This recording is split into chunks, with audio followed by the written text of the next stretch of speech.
ನಮಸ್ಕಾರ, ಉತ್ತರ ಕರ್ನಾಟಕ ನ್ಯೂಸ್ಗೆ ಸ್ವಾಗತ. ನಾನು ಶುಭಾ ಎಂಪೋಲ್. ನರೇಂದ್ರ ಮೋದಿ ಸರ್ಕಾರದ ಅವಧಿಯ ಬಗ್ಗೆ ಚಿಂತಿಸುವ ಮೊದಲು ನಿಮ್ಮ ಸ್ಥಾನ ಹಾಗೂ ನಿಮ್ಮ ಸರ್ಕಾರದ ಭದ್ರತೆಯ ಬಗ್ಗೆ ಯೋಚಿಸಿ ಎಂದು ಮುಖ್ಯಮಂತ್ರಿ ಸಿದ್ದರಾಮಯ್ಯಗೆ ಬಿಜೆಪಿ ರಾಜ್ಯಾಧ್ಯಕ್ಷ ಬಿವೈ ವಿಜೇಂದ್ರ ಅಣುಕುವಾಡಿದ್ದಾರೆ. ಮೋದಿ ಸರ್ಕಾರ 5 ವರ್ಷಗಳ ಅವಧಿ ಪೂರೈಸುವುದಿಲ್ಲ ಎಂಬ ಸಿದ್ದರಾಮಯ್ಯ ಹೇಳಿಕೆಗೆ ತಿರುಗೇಟು ನೀಡಿ ಸಾಮಾಜಿಕ ಜಾಲತಾಣದ ತಮ್ಮ ಖಾತೆಯಲ್ಲಿ ಸಂದೇಶ ಹಂಚಿಕೊಂಡಿರುವ ಅವರು, ಮೋದಿಯವರ ಸರ್ಕಾರದ ಸುಭದ್ರತೆ ಕುರಿತು ನಿಮ್ಮ ಗ್ರಹಿಕೆ ಹಾಗೂ ವ್ಯಾಖ್ಯಾನ ನವಿಲು ಕುಣಿಯಿತೆಂದು ಕೆಂಬೂತ ಪುಕ್ಕ ತೆರೆದುಕೊಂಡಂತಾಗಿದೆ ಎಂದು ಛೇಡಿಸಿದ್ದಾರೆ. ನಾಗಮಂಗಲದಲ್ಲಿ ಹಿಂದೂ ಮುಸ್ಲಿಂ ಗಲಾಟೆ ಆಗಿದೆ. ಗಣಪತಿಯನ್ನು ಬಂಧಿಸಿ ಪೊಲೀಸ್ ಠಾಣೆಯಲ್ಲಿ ಇಟ್ಟಿರುವ ಹಿಂದೂ ದ್ರೋಹಿ ಮುಖ್ಯಮಂತ್ರಿ ಯಾರಾದರೂ ಇದ್ದರೆ ಅದು ಸಿದ್ದರಾಮಯ್ಯನವರು ಎಂದು ವಿಧಾನ ಪರಿಷತ್ ಸದಸ್ಯ ಎನ್ ರವಿಕುಮಾರ್ ಟೀಕಿಸಿದರು. ಬಿಜೆಪಿ ವತಿಯಿಂದ ಡಾಕ್ಟರ್ ಅಶ್ವಥ್ ನಾರಾಯಣ್ ಅವರು ನೇತೃತ್ವದಲ್ಲಿ ಸತ್ಯಶೋಧನಾ ಸಮಿತಿ ನಾಗಮಂಗಲಕ್ಕೆ ಭೇಟಿ ಕೊಟ್ಟಿದೆ. ಭಯೋತ್ಪಾದಕರಿಗೆ ಬೆಂಬಲ ನೀಡುವ ಗಣಪತಿ ಮೆರವಣಿಗೆ ವಿರೋಧಿಸುವ ಎಸ್ಡಿಪಿಐ ಅಧ್ಯಕ್ಷ ಅಬ್ದುಲ್ ಮಜೀದ್ ಅವರ ನೇತೃತ್ವದಲ್ಲಿ ಸತ್ಯಶೋಧನಾ ಸಮಿತಿ ಹೋಗಿದೆ. ಹಿಂದೂಗಳು ಅನ್ಯಾಯ ಮಾಡಿದ್ದಾಗಿ, ಹಿಂದೂಗಳೇ ಕಲ್ಲೆಸೆದಿದ್ದಾಗಿ, ಚಪ್ಪಲಿ ಎಸೆದಿದ್ದಾಗಿ ವರದಿ ಕೊಡಬಹುದು ಎಂದು ವಿಶ್ಲೇಷಿಸಿದರು. ದಲಿತರ ಮೇಲಿನ ಜಾತಿ ನಿಂದನೆ, ಜೀವ ಬೆದರಿಕೆ ಪ್ರಕರಣದಲ್ಲಿ ಜೈಲು ಸೇರಿರುವ ರಾಜರಾಜೇಶ್ವರಿ ನಗರದ ವಿಧಾನಸಭಾ ಕ್ಷೇತ್ರದ ಶಾಸಕ ಮುನಿರತ್ನ ಜಾಮೀನು ಪಡೆಯುವ ಪ್ರಯತ್ನದಲ್ಲಿರುವಾಗಲೇ ಅವರಿಗೆ ಮತ್ತೊಂದು ಸಂಕಷ್ಟ ಎದುರಾಗಿದೆ. ಕಗ್ಗುಲಿಪುರ ಪೊಲೀಸ್ ಠಾಣೆಯಲ್ಲಿ ಮಹಿಳೆಯೊಬ್ಬರು ಶಾಸಕ ಮುನಿರತ್ನಂ ತನ್ನ ಮೇಲೆ ಅತ್ಯಾಚಾರವೆಸಗಿ ಹನಿ ಟ್ರ್ಯಾಪ್ ಮಾಡಲು ಬಳಸಿಕೊಂಡಿದ್ದಾನೆ ಎಂದು ದೂರು ನೀಡಿದ್ದು, ಪೊಲೀಸರು ಎಫ್ಐಆರ್ ದಾಖಲಿಸಿ ತನಿಖೆ ಕೈಗೊಂಡಿದ್ದಾರೆ. ಬುಧವಾರ ತಡರಾತ್ರಿ ಸಂತ್ರಸ್ತ ಮಹಿಳೆ ಕಗ್ಗುಲಿಪುರ ಪೊಲೀಸ್ ಠಾಣೆಗೆ ದೂರು ನೀಡಿದ್ದು, ಕಗ್ಗುಲಿಪುರ ಪೊಲೀಸ್ ಠಾಣೆ ವ್ಯಾಪ್ತಿಯಲ್ಲಿ ಗುಹಾಂತರ ರೆಸಾರ್ಟ್ನಲ್ಲಿ ಅತ್ಯಾಚಾರ, ಲೈಂಗಿಕ ದೌರ್ಜನ್ಯ, ಹನಿ ಟ್ರ್ಯಾಪ್ ನಡೆಸಿರುವುದು ಸೇರಿದಂತೆ ವಿವಿಧ ಕೃತ್ಯಗಳನ್ನು ಎಸಗಿರುವುದಾಗಿ ಶಾಸಕ ಮುನಿರತ್ನಂ ಸೇರಿದಂತೆ 7 ಮಂದಿಯ ವಿರುದ್ಧ ಮಹಿಳೆ ಆರೋಪ ಮಾಡಿದ್ದಾರೆ. ಪ್ರಧಾನಿ ನರೇಂದ್ರ ಮೋದಿ ಅವರು ಇತ್ತೀಚೆಗೆ 6 ಹೊಸ ವಂದೇ ಭಾರತ್ ರೈಲು ಸಂಚಾರ ಕಾರ್ಯಾಚರಣೆಯ ಹಸಿರು ನಿಶಾನೆ ತೋರಿಸಿದರು. ಇದೇ ವೇಳೆ ಬೆಂಗಳೂರಿನಿಂದ ಹುಬ್ಬಳ್ಳಿ ಮಾರ್ಗವಾಗಿ ಸಂಚರಿಸಿ ಧಾರವಾಡಕ್ಕೆ ಕೊನೆಗೊಳ್ಳುವ ವಂದೇ ಭಾರತ್ ರೈಲನ್ನು ಬೆಳಗಾವಿ ವಿಸ್ತರಣೆಗೆ ಸಂಸದ ಜಗದೀಶ್ ಶೆಟ್ಟರ್ ಮನವಿ ಮಾಡಿದ್ದರು. ಇದೀಗ ಮತ್ತೆ ಅದೇ ವಿಚಾರವಾಗಿ ಕೇಂದ್ರ ಸಚಿವರನ್ನು ಭೇಟಿ ಮಾಡಿದ್ದಾರೆ. ಮಹತ್ವದ ಚರ್ಚೆ ಬಳಿಕ ಅಪ್ಡೇಟ್ ಕೊಟ್ಟಿದ್ದಾರೆ. ಹೊಸ ವಂದೇ ಭಾರತ್ ರೈಲುಗಳ ಪೈಕಿ ಒಂದು ಪುಣೆಯಿಂದ ಬೆಳಗಾವಿ ಮಾರ್ಗವಾಗಿ ಹುಬ್ಬಳ್ಳಿಗೆ ಬರುತ್ತದೆ. ಆದರೆ ಬೆಂಗಳೂರಿನಿಂದ ಧಾರವಾಡಕ್ಕೆ ಇಲ್ಲ. ಧಾರವಾಡದಿಂದ ಬೆಳಗಾವಿಗೆ ವಂದೇ ಭಾರತ್ ರೈಲು ಇಲ್ಲ. ಬಹುದಿನಗಳಿಂದ ಬೆಳಗಾವಿಯವರೆಗೆ ಈ ರೈಲು ವಿಸ್ತರಣೆಗೆ ಬೇಡಿಕೆ ಇದೆ ಎಂದು ಹೇಳಿದ್ದಾರೆ.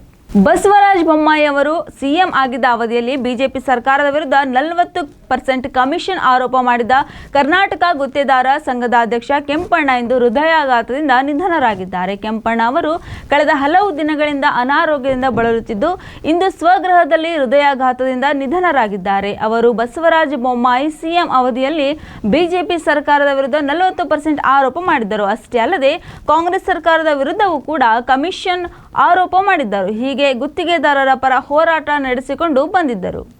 ಮೈಸೂರು ಜಿಲ್ಲೆಯ ಟಿ ನರಸೀಪುರ ತಾಲೂಕಿನ ಬೇಶೆಟ್ಟಿಹಳ್ಳಿ ಪಂಚಾಯಿತಿ ವ್ಯಾಪ್ತಿಯಲ್ಲಿ ಜೂಜು ಮತ್ತು ಕುಡುಕರ ಹಾವಳಿ ದಿನದಿಂದ ದಿನಕ್ಕೆ ಹೆಚ್ಚಾಗುತ್ತಿದೆ. ಗ್ರಾಮ ಪಂಚಾಯಿತಿ ಹಾಗೂ ಅಬಕಾರಿ ಇಲಾಖೆಗೆ ದೂರು ನೀಡಿದರೂ ಯಾವುದೇ ಕ್ರಮಕ್ಕೆ ಮುಂದಾಗಿಲ್ಲ ಎಂದು ಗ್ರಾಮ ಸಭೆಯಲ್ಲಿ ಸಾರ್ವಜನಿಕರು ಬಹಿರಂಗವಾಗಿ ಅಧಿಕಾರಿಗಳಿಗೆ ದೂರು ನೀಡಿದ್ದಾರೆ.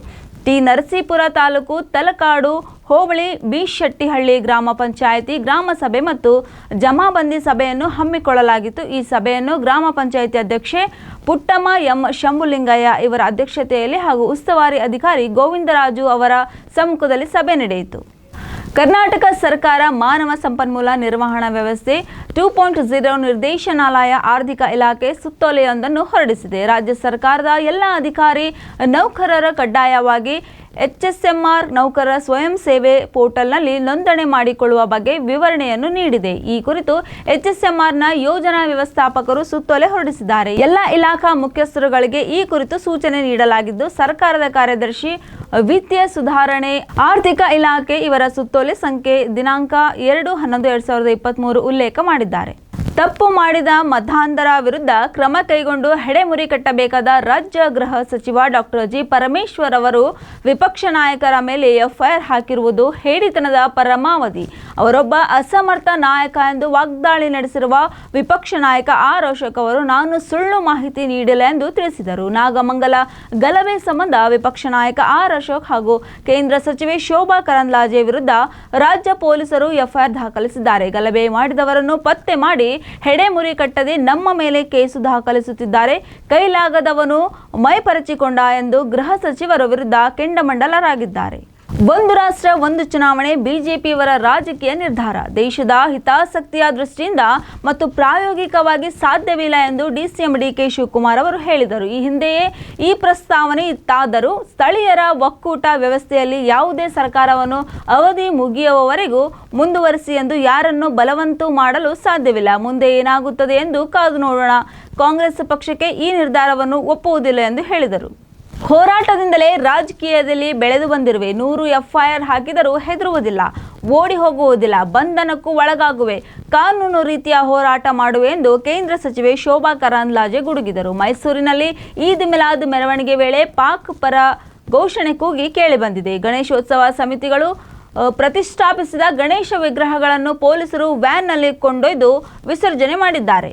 ಮಾಜಿ ಮುಖ್ಯಮಂತ್ರಿ BS ಯಡಿಯೂರಪ್ಪ ವಿರುದ್ಧ ದಾಖಲಾಗಿದ್ದಂತಹ ಪೋಕ್ಸೋ ಕೇಸಲ್ಲಿ ಮತ್ತೆ ತಾತ್ಕಾಲಿಕ ರಿಲೀಫ್ ಸಿಕ್ಕಿದೆ. ಇವರ ವಿರುದ್ಧದ ಪೋಕ್ಸೋ ಕೇಸ್ ವಿಚಾರಣೆಯನ್ನು ಹೈಕೋರ್ಟ್ ಸೆಪ್ಟೆಂಬರ್ 27ಕ್ಕೆ ಮುಂದೂಡಿ ರಿಲೀಫ್ ನೀಡಿದೆ. ಇಂದು ಮಾಜಿ ಸಿಎಂ BS ಯಡಿಯೂರಪ್ಪ ವಿರುದ್ಧ ದಾಖಲಾಗಿದ್ದಂತಹ ಪೋಕ್ಸೋ ಕೇಸ್ನಲ್ಲಿ ಜಾಮೀನು ಕೋರಿ ಸಲ್ಲಿಸಿದಂತಹ ಅರ್ಜಿ ವಿಚಾರಣೆಯನ್ನು ಕರ್ನಾಟಕ ಹೈಕೋರ್ಟ್ ನ್ಯಾಯಪೀಠವು ನಡೆಸಿತು. ಇಂದು ಕೂಡ ಅರ್ಜಿಯ ವಿಚಾರಣೆಯನ್ನು ಕೋರ್ಟ್ ಸೆಪ್ಟೆಂಬರ್ 27ಕ್ಕೆ ಮುಂದೂಡಿದೆ. ಈ ಮೂಲಕ ಮಾಜಿ ಸಿಎಂ BS ಯಡಿಯೂರಪ್ಪಗೆ ತಾತ್ಕಾಲಿಕ ರಿಲೀಫ್ ಸಿಕ್ಕಿದೆ.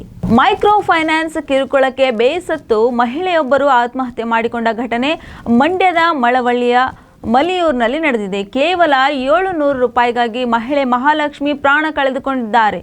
ಮೃತದೇಹ ಇಟ್ಟು ಮಹಿಳೆಯ ಕುಟುಂಬಸ್ಥರು ಪ್ರತಿಭಟನೆ ನಡೆಸಿದ್ದು ಫೈನಾನ್ಸ್ಗಳ ವಿರುದ್ಧ ಕಿಡಿಕಾರಿದ್ದಾರೆ. ಇನ್ನು ಸ್ಥಳಕ್ಕೆ ಆಗಮಿಸಿದ ಮಂಡ್ಯ ಜಿಲ್ಲಾಧಿಕಾರಿ ಸೂಕ್ತ ಪರಿಹಾರ ನೀಡುವ ಭರವಸೆ ನೀಡಿದ್ದಾರೆ. ಜಿಲ್ಲಾಧಿಕಾರಿ ಭರವಸೆ ನೀಡಿದ ಬಳಿಕ ಮೃತ ಮಹಾಲಕ್ಷ್ಮಿಯ ಅಂತ್ಯಕ್ರಿಯೆ ನೆರವೇರಿಸಲಾಗಿದೆ.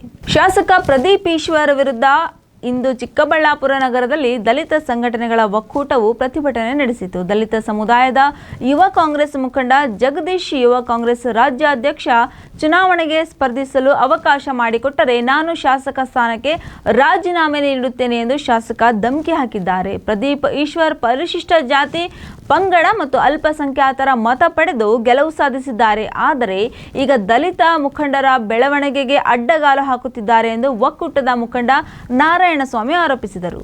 ಹಿಂದೂ ಮಹಾಸಭಾ ಗಣಪತಿ ವಿಸರ್ಜನಾ ಪೂರ್ವ ರಾಜಬೀದಿ ಉತ್ಸವ ಯಶಸ್ವಿಯಾಗಿ ನಡೆದಿದೆ. ಇದಕ್ಕೆ ಸಹಕರಿಸಿದ ಎಲ್ಲರಿಗೂ ಅಭಿನಂದನೆಗಳು. ನಗರದಲ್ಲಿ ಸೆಪ್ಟೆಂಬರ್ 22ರಂದು ಈದ್ ಮಿಲಾದ್ ಮೆರವಣಿಗೆ ಇದೆ. ಅದು ಕೂಡ ಶಾಂತಿಯುತವಾಗಿ ನಡೆಯಲಿ ಎಂದು ಶಾಸಕ SN ಚನ್ನಬಸಪ್ಪ ಆಶಿಸಿದರು. ಮೆರವಣಿಗೆಯಲ್ಲಿ ಪಾಲ್ಗೊಂಡಿದ್ದ ವಿವಿಧ ಸಮಾಜದ ಮುಖಂಡರು, ಸಂಘ ಸಂಸ್ಥೆಗಳು ಜವಾಬ್ದಾರಿಯುತವಾಗಿ ವರ್ತಿಸಿದ್ದಾರೆ.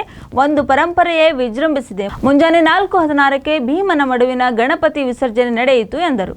ಕೃಷಿ ಪಂಪ್ ಸೆಟ್ಗಳಿಗೆ ಆಧಾರ್ ನಂಬರ್ ಜೋಡಣೆ ಮಾಡುವುದು ಕೂಡಲೇ ನಿಲ್ಲಿಸುವುದು, ಶರಾವತಿ ನೀರನ್ನು ಬೆಂಗಳೂರಿಗೆ ತೆಗೆದುಕೊಂಡು ಹೋಗಬಾರದು, ಪರಿಸರಕ್ಕೆ ಹಾನಿಯಾಗುವ ಈ ಕಾರ್ಯಕ್ರಮವನ್ನು ಕೈ ಬಿಡುವುದು ಸೇರಿದಂತೆ ವಿವಿಧ ಬೇಡಿಕೆಗಳನ್ನು ಈಡೇರಿಸುವಂತೆ ಆಗ್ರಹಿಸಿ ಕರ್ನಾಟಕ ರಾಜ್ಯ ರೈತ ಸಂಘ ಹಾಗೂ ಹಸಿರು ಸೇನೆಯಿಂದ ಕೈಗೆ ಕಪ್ಪು ಪಟ್ಟಿ ಧರಿಸಿಕೊಂಡು ಕರಾಳ ದಿನಾಚರಣೆ ಮಾಡುವ ಮೂಲಕ ಜಿಲ್ಲಾಧಿಕಾರಿ ಕಚೇರಿ ಎದುರಿಗೆ ಬುಧವಾರ ಪ್ರತಿಭಟನೆ ನಡೆಸಲಾಯಿತು. ರಾಜ್ಯ ಸರ್ಕಾರ ರೈತರ ಮೇಲೆ ಪ್ರಹಾರ ಮಾಡುವಂತಹ ಕೆಲಸ ಮಾಡುತ್ತಿದೆ. ಕೃಷಿ ಪಂಪ್ ಸೆಟ್ಗಳಿಗೆ ಆಧಾರ್ ಜೋಡಣೆ ಮಾಡುವುದು ಕಾನೂನು ಬಾಹಿರವಾಗಿದೆ. ರೈತರು ಕೃಷಿಯನ್ನೇ ನಂಬಿಕೊಂಡಿದ್ದಾರೆ. ಶರಾವತಿ ನೀರು ಬೆಂಗಳೂರಿಗೆ ತೆಗೆದುಕೊಂಡು ಹೋದರೆ ಪರಿಸರಕ್ಕೆ ಸಾಕಷ್ಟು ಹಾನಿಯಾಗುತ್ತದೆ ಎಂದರು. ಚಂದ್ರನ ಮೇಲಿನ ಬಂಡೆಗಳು ಮತ್ತು ಮಣ್ಣನ್ನು ಭೂಮಿಗೆ ಹಿಂದಿರುಗಿಸುವ ಗುರಿಯನ್ನು ಹೊಂದಿರುವ ಚಂದ್ರಯಾನ 4 ಮಿಷನ್ ಮಾದರಿಯನ್ನು ಬೆಂಗಳೂರು ಸೈನ್ಸ್ ಎಕ್ಸ್ಪೋದಲ್ಲಿ ಸಾರ್ವಜನಿಕರಿಗೆ ಮೊದಲ ಬಾರಿಗೆ ಪ್ರದರ್ಶಿಸಲಾಯಿತು. ಚಂದ್ರಯಾನ 4 ಮಾದರಿಯ ಜೊತೆಗೆ ISRO next generation launch vehicle ಮತ್ತು human rated launch vehicle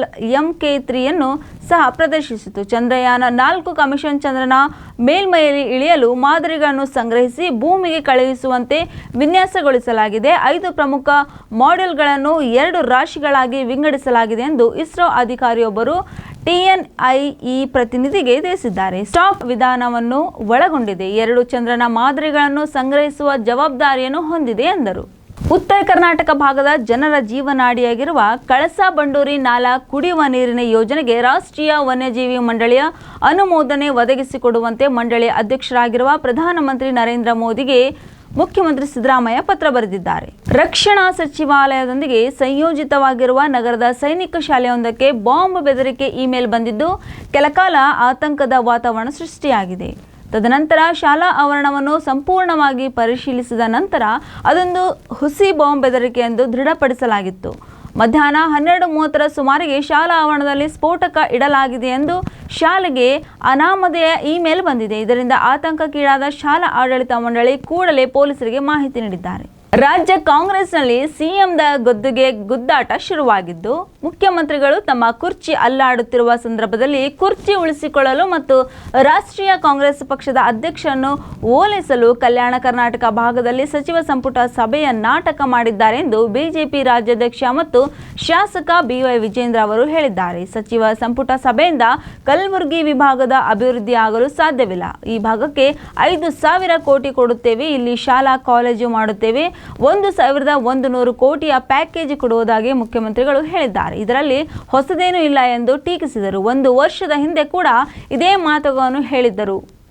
Nagamangala ಗಲಭೆ ಬಗ್ಗೆ ಸಾಮಾಜಿಕ ಜಾಲತಾಣಗಳಲ್ಲಿ ಪೋಸ್ಟ್ ಮಾಡಿದ್ದಕ್ಕೆ ತಮ್ಮ ವಿರುದ್ಧ ಎಫ್ಐಆರ್ ದಾಖಲಿಸಿರುವುದಕ್ಕೆ ರಾಜ್ಯ ಕಾಂಗ್ರೆಸ್ ಸರ್ಕಾರದ ವಿರುದ್ಧ ಕೇಂದ್ರ ಸಚಿವೆ ಶೋಭಾ ಕರಂದ್ಲಾಜೆ ಕಿಡಿಕಾರಿದ್ದಾರೆ. ಸಿದ್ದರಾಮಯ್ಯನವರು ಮುಖ್ಯಮಂತ್ರಿಯಾದ ಮೇಲೆ ಹಿಟ್ಲರ್ ಆಗಿದ್ದಾರೆ. ಕರ್ನಾಟಕದಲ್ಲಿ ಅಘೋಷಿತ ತುರ್ತು ಪರಿಸ್ಥಿತಿ ಇದೆ ಎಂದು ಆಕ್ರೋಶ ವ್ಯಕ್ತಪಡಿಸಿದರು. ಬಿಜೆಪಿ ಶಾಸಕರಾದ ಹರೀಶ್ ಪೂಂಜಾ, ತೇಜಸ್ವಿ ಸೂರ್ಯ ಸೇರಿದಂತೆ ಹಲವರ ಮೇಲೆ ಕೇಸ್ ದಾಖಲಿಸಿದ್ದಾರೆ. ಆದರೆ ಕಾಂಗ್ರೆಸ್ ನಾಯಕ ಐವನ್ ಡಿಸೋಜಾ ನೀಡಿದ ಹೇಳಿಕೆಗೆ ಯಾವುದೇ ಕ್ರಮ ಕೈಗೊಂಡಿಲ್ಲ. ಪೊಲೀಸ್ ಅಧಿಕಾರಿ ಪರಶುರಾಮ್ ಆತ್ಮಹತ್ಯೆ ಮಾಡಿಕೊಂಡರೂ ಕಾಂಗ್ರೆಸ್ ಶಾಸಕನ ವಿರುದ್ಧ ಕ್ರಮ ಆಗಿಲ್ಲ. ಮಾಜಿ ಸಚಿವ ಹಗರಣಗಳಲ್ಲಿ ಸಿಲುಕಿಕೊಂಡಿದ್ದಾರೆ. ಆದರೆ ಎಸ್ಐಟಿ ಚಾರ್ಜ್ ಶೀಟ್ನಲ್ಲಿ ಅವರ ಹೆಸರೇ ಇಲ್ಲ. ರಾಜ್ಯವನ್ನು ಏನು ಮಾಡಲು ಹೊರಟಿದ್ದೀರಿ ಸಿದ್ದರಾಮಯ್ಯನವರು ಎಂದು ಪ್ರಶ್ನಿಸಿದರು.